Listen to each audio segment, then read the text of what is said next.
Magandang buhay mga bata! Tara, samahan ninyo akong matuto kasama si Teacher Aika, your online teacher.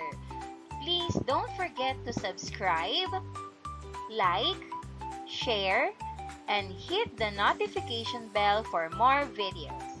Thank you!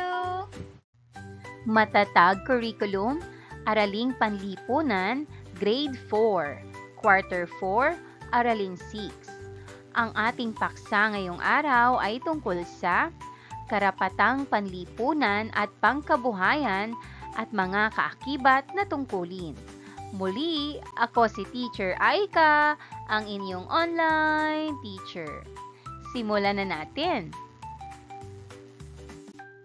Mga kasanayan. Una, natatalakay ang konsepto ng karapatang panlipunan at pangkabuhayan. Pangalawa, natutukoy ang mga tungkulin ng karapatang panlipunan at pangkabuhayan. Pangatlo, naisasabalikat ang mga tungkulin, kumikilala at nagsusulong sa karapatan, tungkulin at pagkakakilanlang Pilipino. Unang araw. Gawain bilang isa, pagtapatin. Matching type. Panuto, pagtapatin ang mga pahayag sa hanay B sa mga pahayag na hinihingi sa hanay A. Number 1, tungkulin ng mga mamamayan na ipahayag ang saloobin mula sa mga ipinapatupad ng gobyerno. Ang sagot, A. Karapatang magpetisyon. Number 2, tungkulin ng mga mamamayan na malayang makapagpahayag ng opinyon sa tama at maayos na paraan. Maaari rin maglibang at magtipon-tipon na walang nalalabag na batas. Ang sagot, B. Kalayaang magsalita, maglibang, at magtipon-tipon. Number 3, ang mga mamamayan ay maaaring bumuo ng mga samahan na may adhikain na magpapaunlad sa kanilang organisasyon na walang nilalabag na batas. Ang sagot, E. Karapatang bumuo ng samahang hindi labag sa batas. Number 4, ang mga mamamayan ay kabahagi sa mga programa ng pamahalaan, kaya tungkulin nito na tumulong at maging kabahagi sa pagpapatupad ng mga magagandang hangarin at hindi upang makadagdag sa problema nito. Ang sagot, D. Karapatang gumanap ng tungkuling pampubliko. Number 5, tungkulin ng mga mamamayan na alamin ang mga tungkol sa pamahalaan, ang mga batas at programa nito, maging kung saan napupunta ang kaban ng bayan. Ang sagot, letter C. Karapatang alamin ang tungkol sa pamahalaan. Paglinang sa kahalagahan sa pagkatuto sa aralin. Narito ang mga katanungan na dapat nating sagutin. Number 1. Ano ang karapatang panlipunan at pangkabuhayan? Ang sagot, ang karapatang panlipunan ay ang mga karapatan ng tao na may kinalaman sa maayos na pakikitungo sa lipunan, tulad ng edukasyon, kalayaan sa pagsasalita at pantay na pagtrato. Ang karapatang pangkabuhayan naman ay ang mga karapatan na may kaugnayan sa trabaho, sweldo at kabuhayan, tulad ng karapatan sa hanap buhay at maayos na sahod.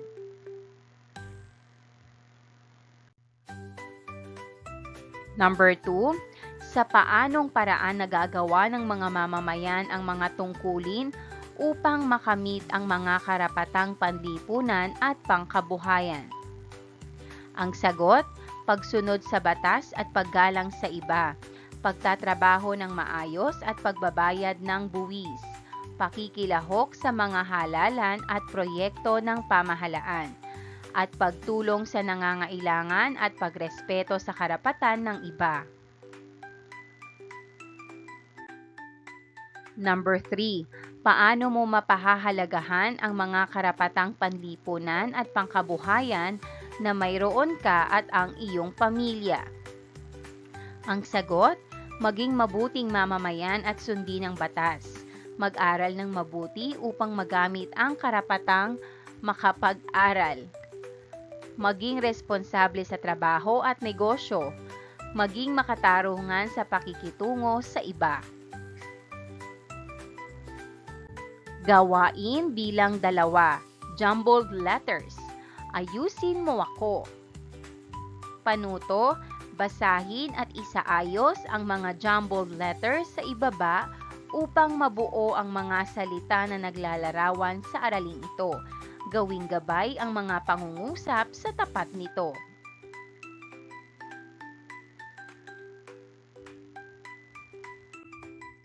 Number 1. Ang mga usaping panlipunan ay mga bagay na may kinalaman sa lipunan o mga katangian ng lipunan na nagbibigay pansin sa interes ng publiko. Ang sagot, panlipunan. Number 2. Tumutukoy sa pinagkakakitaan o trabaho. Ang sagot, pangkabuhayan. Number 3. Tumutukoy sa pagpapahayag o pagbibigay ng impormasyon sa mabisang paraan. Ang sagot, komunikasyon. Number 4. Tumutukoy ito sa isang sistema na may relihiyosong mga saloobin, paniniwala at gawain. Ang sagot, relihiyon.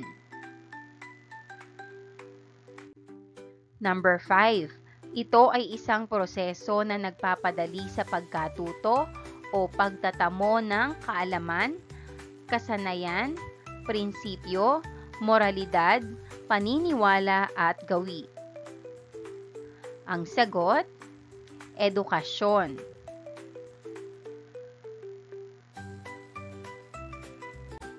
Kaugnay na paksa bilang 1 ang mga karapatang panlipunan at pangkabuhayan.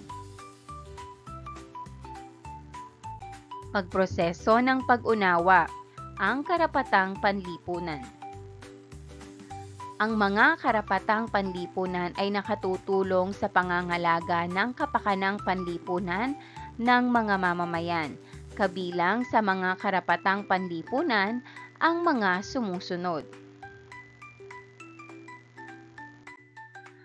Karapatang panlipunan. Sa ilalim nito ay karapatang pumili ng relihiyon, karapatang maglakbay, at karapatan sa lihim na komunikasyon.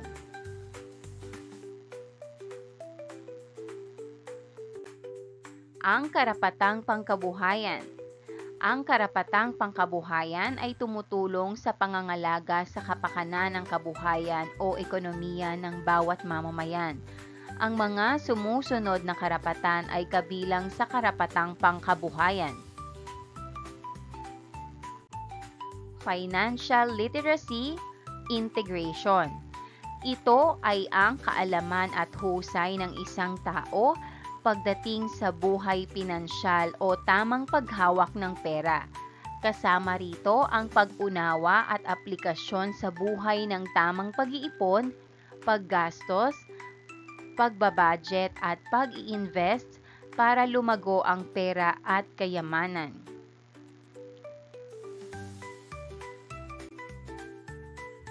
Una, karapatang pumili ng propesyon o hanap buhay.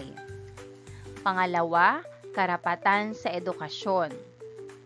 Pangatlo, karapatang bayaran ng wasto sa pribadong ari-arian na ginamit ng pamahalaan.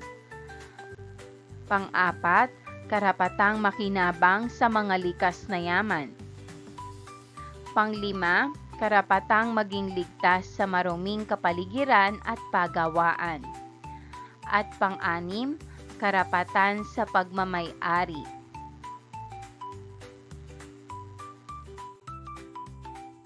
Financial literacy, pagiging responsable sa paghawak ng pera. Ang financial literacy ay susi sa pag-abot ng iyong financial goals. Pagiging handa sa emergency at hindi inaasahang mga gastusin. At pag-iwas sa sari-saring fraud at scam. Ikalawang araw.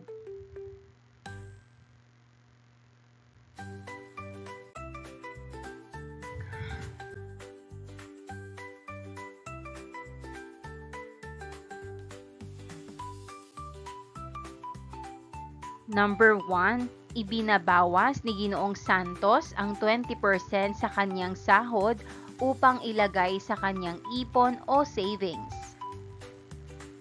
Ang sagot, KPB. Number 2, araw-araw bumibili si Mike ng milk tea upang ipagmalaki sa mga kaibigan kahit sila ay nagmula sa mahirap na pamilya. Ang sagot, KPB. Number 3, nag-iimpok si John ng pera sa kanyang alkansya. Ang sagot, KPB. Number 4, ang pag-iipon ng salapi ay makakatulong sa mga oras na tayo ay may biglaang pangangailangan. Ang sagot, KLP. Number 5, kakasahod pa lamang ni June ngunit naubos agad ito dahil sa kanyang mga biniling bagong damit. Ang sagot, KLP. Paglalapat at pag-uugnay. Panuto, iguhit ang thumbs up kung wasto ang isinasaad sa pangungusap at iguhit naman ang thumbs down kung hindi wasto ang isinasaad sa pangungusap. Number 1, pinili ni Edwin na makapagtapos ng pag-aaral sa kabila ng kahirapan. Ang sagot, thumbs up. Number 2, si Ginoong Santos ay pinapanatiling malinis ang kapaligiran sa pamamagitan ng pagtatapon ng basura sa tamang tapunan. Ang sagot, thumbs up. Number 3, binayaran ng pamahalaan ang nabiling bakanting lote malapit sa barangay hall upang gawing covered court. Ang sagot, thumbs up. Number 4, nagpabaptismo si Alfred sa relihiyon na matagal na niyang nais. Ang sagot, thumbs up. Number 5, pinangunahan ni Ginang Santos ang paglilinis ng kapaligiran sa kanilang lugar. Ang sagot, thumbs up. Kaugnay na paksa bilang 2. Mga kaakibat na tungkulin. Pagproseso ng pag-unawa. Ang bawat karapatan na tinatamasa ng bawat mamamayan ay may kaugnay na tungkulin na dapat gampanan. Ilan sa mga tungkulin ng isang mamamayan ay ang pagmamahal sa bayan, pagtatanggol sa bansa, pagsunod sa mga batas, paggalang sa watawat at mga namumuno, pakikipagtulungan sa pamahalaan at paggalang ng karapatan ng iba.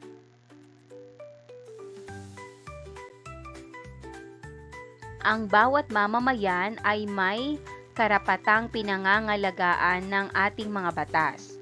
Mahalaga mo ring maunawaan na may hangganan ang mga karapatang ito at may mga tungkulin din tayong dapat tuparin para sa sarili, kapwa at sa bansa. Dapat na maging responsable ang lahat ng mga mamamayan upang mapabuti at mapanatiling matiwasay ang pamayanan. Makatutulong din ang pagiging mapanagutan ng mga mamamayan sa pag-unlad ng ating bansa.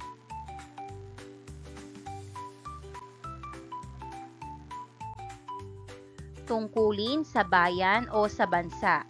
Tungkulin ng bawat isa na maging tapat sa bayan at pangalagaan ang kapakanan nito. Tungkulin ng bawat mamamayang Pilipino na ipagtanggol ang bansa.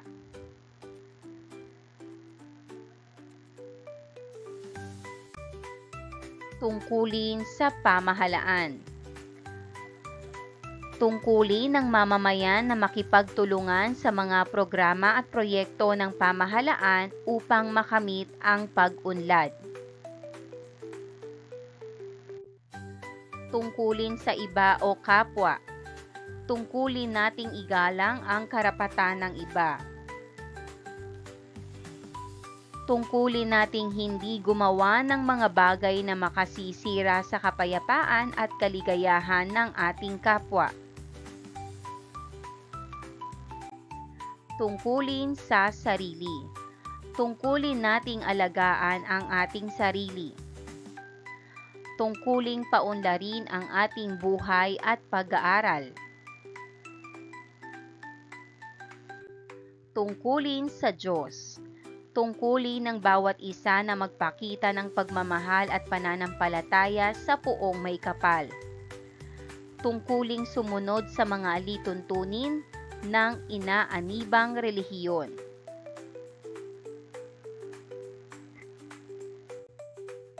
Ikatlong araw. Gawain bilang 4, kaakibat na tungkulin. Ano kaya ang mga ito? Panuto, isulat sa sagutang papel ang mga kaakibat na tungkulin sa mga sumusunod na kalagayan. Number 1, nag-aaral si Marvin at nasa baitang 4 na siya ngayon. Tungkulin na mag-aral ng mabuti at pagsikapan ang edukasyon. Number 2, si Alfred ay nahalal bilang Sangguniang Kabataan Chairman. Tungkulin na maging mabuting pinuno at maglingkod ng tapat sa bayan. Number 3, ang paligid ng paaralan ay maraming basura. Tungkulin na panatilihing malinis ang kapaligiran sa pamamagitan ng tamang pagtatapon ng basura. Number 4, sina John at Maria ay nakabili ng bagong bahay at lupa. Tungkulin na magbayad ng tamang buwis at sumunod sa mga batas ukol sa ari-arian.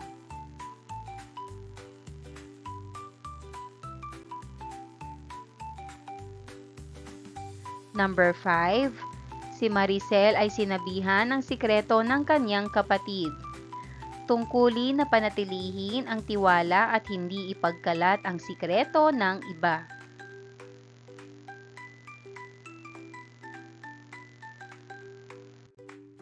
Paglalapat at pag-uugnay. Gawain 5, tungkulin ko sa bayan ko. Social responsibilities. Panuto, lagyan ng check kung ang tinutukoy sa pangungusap ay nagpapakita ng tungkulin sa lipunan at X naman kung hindi.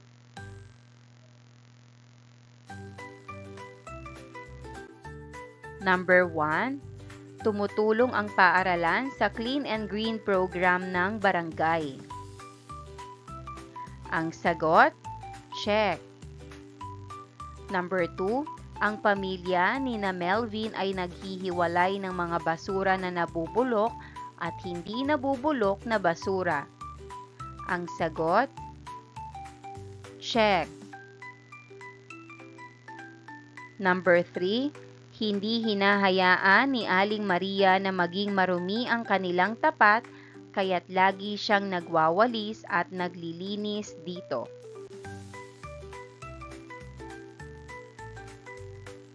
Ang sagot, check.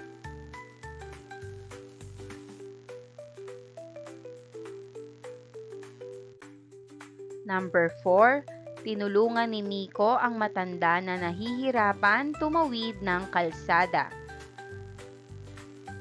Ang sagot, check. Number 5, sinusunod ni Rico ang mga babala sa kalsada sa tuwing siya ay nagmamaneho ng kanyang motorsiklo. Ang sagot, check.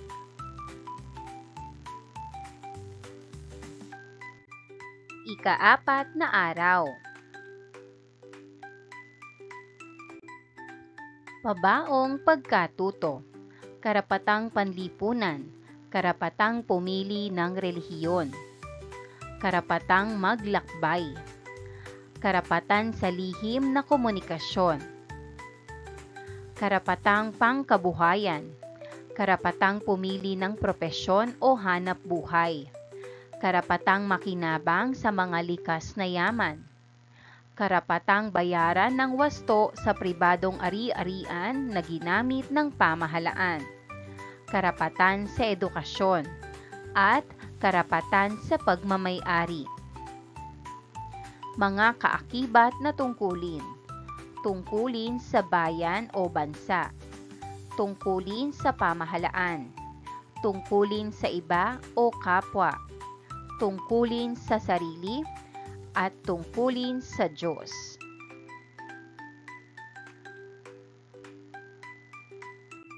Pagninilay sa pagkatuto.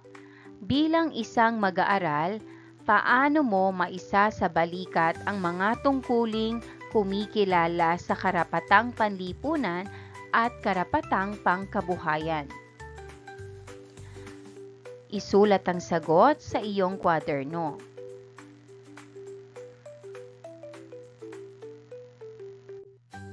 Pagsusulit, panuto, basahing mabuti ang mga pangungusap at piliin ang letra ng wastong kasagutan. Isulat ito sa sagutang papel. Number 1, pumipila si Sam sa butika bilang pagpapakita ng paggalang sa iba. A. Tungkulin sa bansa. B. Tungkulin sa iba o kapwa. C. Tungkulin sa pamahalaan, o D. Tungkulin sa sarili. Ang sagot, letter B. Tungkulin sa iba o kapwa. Number 2, nakikiisa si Elizabeth sa Clean and Green program ng kanilang barangay. A. Tungkulin sa bansa.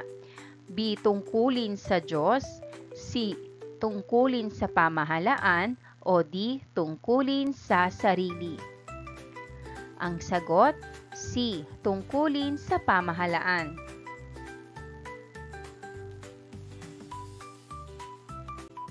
Number 3, nag-aaral ng mabuti si Wendell upang makapagtapos ng pag-aaral at makamit ang mga pangarap sa buhay. A. Tungkulin sa bansa.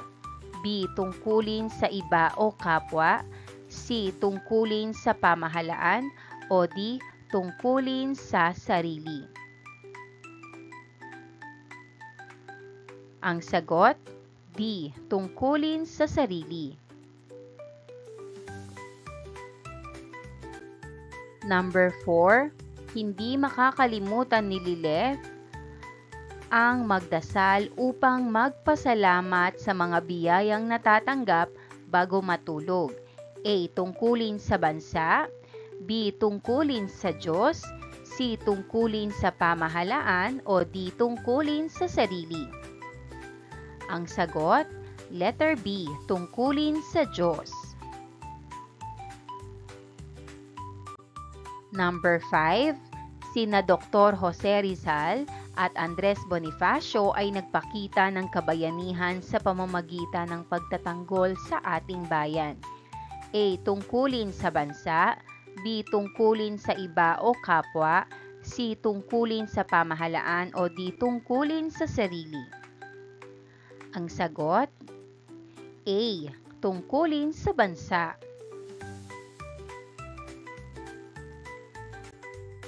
Gawaing pantahanan o takdang aralin. Panuto, gumawa ng isang poster na nagpapakita ng mga karapatan mo bilang isang mag-aaral. Ipakita ang iyong nagawa sa iyong magulang o nakatatandang kapatid upang bigyan ng angkop na marka. Narito ang rubric sa paggawa ng poster.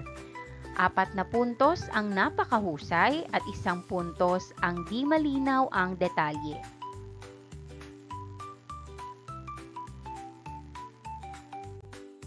Maraming salamat sa panonood. Huwag kalimutang i-like at mag-subscribe para sa higit pang educational content. I-click ang bell icon para ma-update ka sa ating mga bagong video. Salamat!